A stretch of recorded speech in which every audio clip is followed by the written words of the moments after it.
What I'd like to do is show you how I cut a dado using only hand tools. I have my tri-square here that I'm going to use to strike my initial line where I'd like to put my dado. In this case it's an arbitrary place because it's just this piece of scrap wood that I'm showing as an example.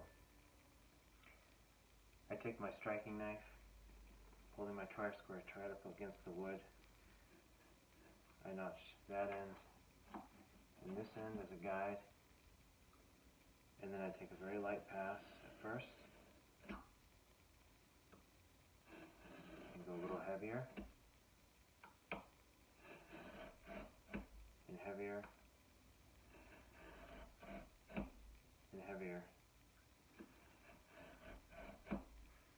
till I've established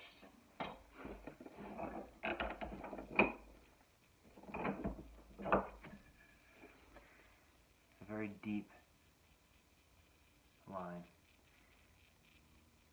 and that's going to be so that we can cut the relief for our saw to travel in. Taking our scrap piece, setting it against the square, and we're sliding that up to the knife wall, and we're just getting that exactly even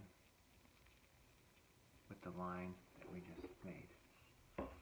Put the piece aside, and then we begin, as we did with the other one, by marking the two corners, and then starting off lightly, and continuing with heavier and heavier subsequent passes. Keeping the square nice and tight to both sides, so that we have a nice tight joint when we're done. Then we take our standard bench chisel, and what we're going to do is we're just going to relieve a little bit of the wood here. So just with a rocking motion, I take out a little bit of the wood. And we'll do this on both sides. And this will give the saw a little bit of a place. Now we'll just do the other side. And we'll do the same as before. Just relieving a little bit of the wood so that the saw has a place to ride.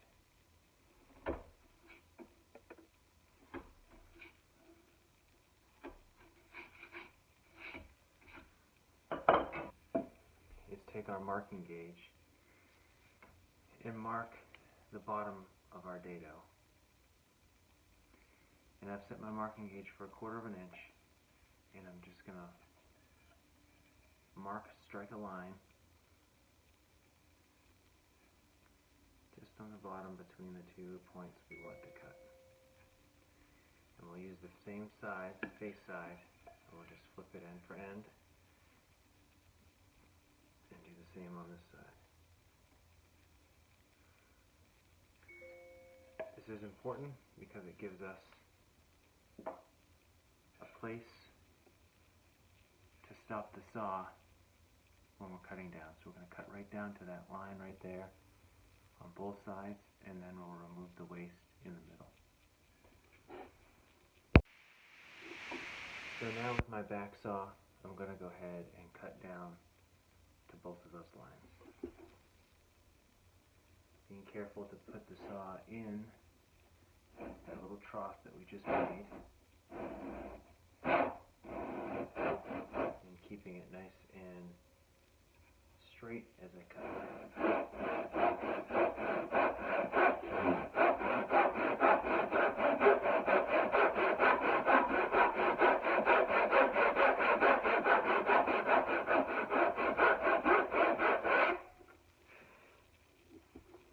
And now the other one.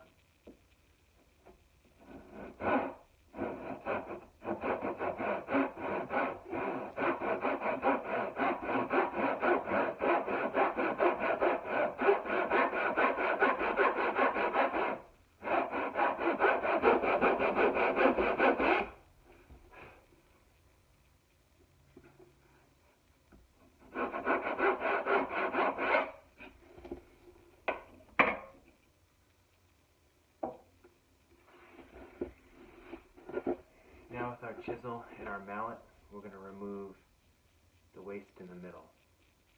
I like to keep my bevel like this, down, so that it does not dig into the wood.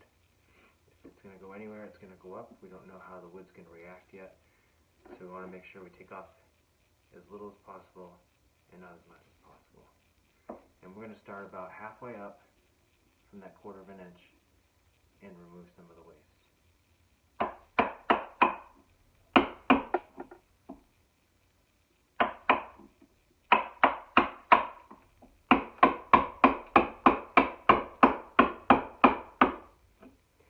As we get towards the other side, we want to come in from the other direction so we don't blow the other side out.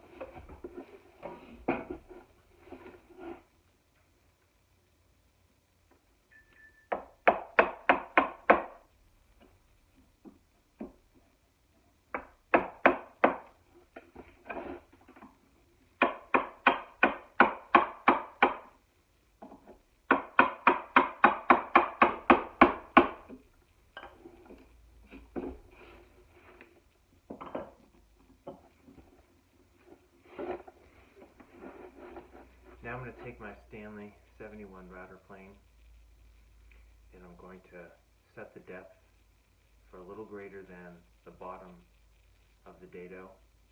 I'm going to excavate the wood from there, and then I'll set it to its final depth and take out the rest. And it'll leave us with a nice, clean, smooth, flat bottom. To adjust this, you loosen the thumb screw in the back, and I place my hand underneath it so the iron doesn't fall out completely. And then you can move the iron up and down using this pole. I like to set the depth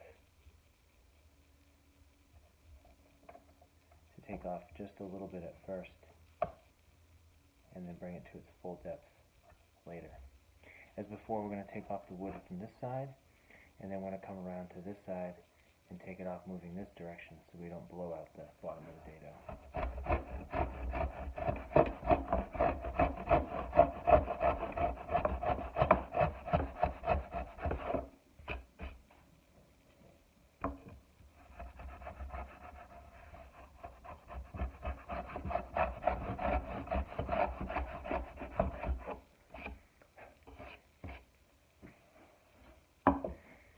And adjust to go a little bit deeper, take off a little bit more wood.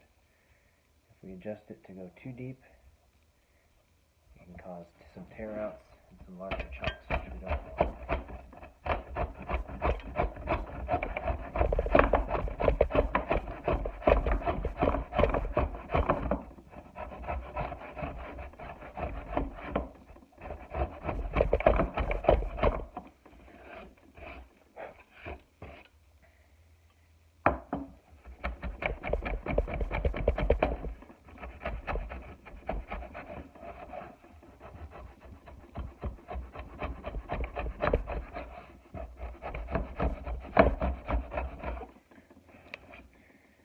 The key to using this tool is to keep the sole of the plane on either this side or this side. What I tend to do is put pressure down on here and rotate this way, and then come back the other way to get towards the other wall, keeping pressure on this one and rotating this way.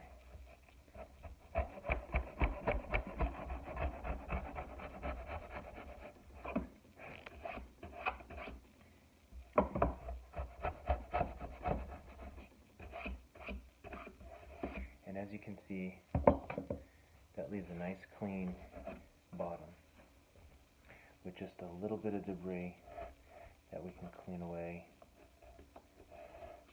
with a knife.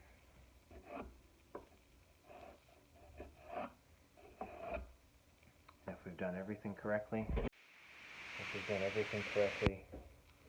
our test piece should fit perfectly in the dado.